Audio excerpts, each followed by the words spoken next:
आज ऐसे बंदे की दुनिया को काबू करने की कहानी देखेंगे जिसके अंदर कुछ अलग कर जाने की चाहे इतनी स्टीम लेवल की थी कि जब बच्चों को खेलने कूदने की उम्र होती है वो उस उम्र में बैंक के फाइनेंस सिस्टम को एनालिसिस करने का और वो बंदा आगे चलकर बिलियन डॉलर कंपनी खड़ी करता है। बंदे की पावर का अंदाजा आप सभी लोग इसी से लगा सकते हैं कि 2 बार अमेरिका की डूबती इकोनॉमी इसी की वजह बचती है और आज अमेरिका एक सुपर पावर है तो उसके पीछे भी इसी का दिमाग है। नाम है बंदे का जेपी मॉर्गन। एक ऐसा इन्वेस्टमेंट बैंकर है जिसने अपने दिमाग से अमेरिका के प्रेसिडेंट को भी झुकने पर मजबूर कर दिया। इसने अपने पावर वेल्थ और इन्वेस्टमेंट से आज के अमेरिका की नहीं रोकी और जेपी मॉर्गन चेस नाम की दुनिया की सबसे बड़ी बैंक बनी। आखिर को इतना सब कुछ करने के बाद इसे अमेरिका के लोग पसंद नहीं करते। रॉबर्ट बैनन कुछ अमीर पूंजीपति पुकारते। तो चलो जानते हैं जेपी मॉर्गन हीरो थे कि विलन। दोस्तों बंदे की कहानी की शुरुआत 17 अप्रैल 1837 को अमेरिका के एक अमीर परिवार में होती है। जॉन बचपन से पढ़ाई में ज्यादा होशियार था इसलिए उसके फादर उसे बैंकिंग और फाइनेंस की पढ़ाई करने को थे। जिस उम्र बच्चे एंजॉय किया करते थे उस उम्र बंदा किताबें और बैंक के फाइनेंस सिस्टम को पढ़ा करता था। पिता की पहचान की वजह से उसे अमेरिका के एक बैंकिंग फार्म में काम करने का मौका मिलता है जो उसके पिता की कंपनी के काम संभाला करती थी। बचपन से बंदे का इंटरेस्ट इन्वेस्टमेंट रिसर्च में काफी था। इसी वजह से जॉन 1861 में 24 साल की उम्र में अपनी खुद की बैंकिंग फर्म चालू करते जो उनके पिता की कंपनी के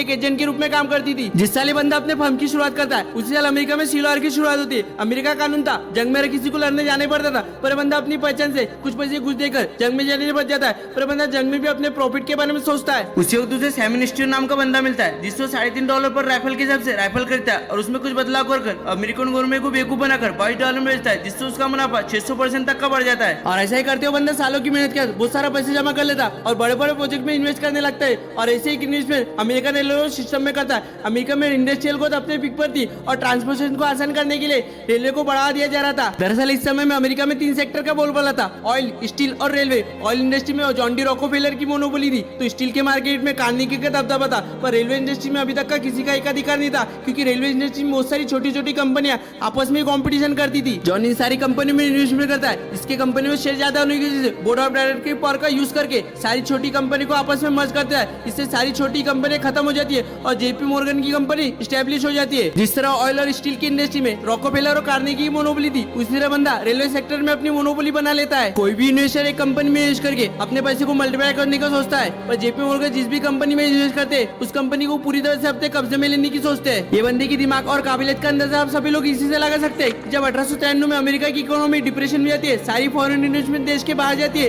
तो अमेरिका की सरकार को भी समझ में आता है क्या करे। तब जेपी मॉर्गन उस वक्त के अमेरिका के प्रेसिडेंट ग्रोवर क्लाइनेट के पास जाते हैं और उसे अपना मास्टर प्लान बताते हैं। देश की डूबती अर्थव्यवस्था को बचाने के लिए बंदा 7 इन्वेस्टर को एक साथ लाकर अमेरिका के $65 मिलियन के गोल्ड बॉन्ड खरीदता है। इससे मार्केट में एक साथ बहुत सारा पैसा देता है और 1897 तक अमेरिका की डूबती इकोनॉमी बच जाती है। मौके का फायदा उठाकर मॉर्गन बड़े सस्ते में गोल्ड बॉन्ड खरीद लेता है। अब बंदे के पास बहुत सारा पैसा होने की वजह से वो कार्नेगी को टक्कर देने के लिए फेडरल स्टील नाम की कंपनी खोलते हैं पर इस समय तक का कार्नेगी बहुत बूढ़े हो गए थे। वो अपनी कंपनी को सेल करना चाहते हैं पर कार्नेगी को एक घमंड था मेरी इतनी बड़ी कंपनी को खरीदने के लिए अभी तक का कोई माइका लाल पैदा ही नहीं हुआ। उस वक्त जेपी मॉर्गन कार्नेगी को ब्लैंक चेक देकर अपनी कंपनी का दाम लिखने को थे और $480 मिलियन में जेपी मॉर्गन कार्नेगी की स्टील कंपनी को खरीदते हैं और फेडरल स्टील और कार्नेगी स्टील को एक कर यूएस स्टील नाम की एक कंपनी बनाते जो 1901 में $1.4 बिलियन के साथ दुनिया की पहली यूनिकॉर्न कंपनी बनती है। पर देश के लोगों को समझ आने लगा था बंदा एक दिन हमारा खून चूसेगा इसलिए लोग इसके खिलाफ आंदोलन करने लगे क्योंकि इस बंदे की रेलवे इंडस्ट्री में मोनोपोली थी। यूएस स्टील ने स्टील इंडस्ट्री में एकाधिकार बना लिया। पूरे यूएस के फाइनेंस सिस्टम में इसका कंट्रोल था। इसीलिए रोजवेल्ट जो उस वक्त के अमेरिका के प्रेसिडेंट है वो इन्वेस्टिगेशन एजेंसी को जेपी मॉर्गन के पीछे लगा देते पर इन्वेस्टिगेशन एजेंसी अपनी पूरी इन्वेस्टिगेशन करती। उसके पहले जेपी मॉर्गन की 31 मार्च 1913 को मृत्यु हो जाती है। जेपी मॉर्गन किसी के लिए हीरो थे तो किसी के लिए विलन। अब आप सभी को डिसाइड करना है जेपी मॉर्गन हीरो थे कि विलन। वीडियो अच्छा लगा हो तो वीडियो को लाइक करो, शेयर करो और ऐसी वीडियो देखने के लिए चैनल को सब्सक्राइब करो। जय हिंद।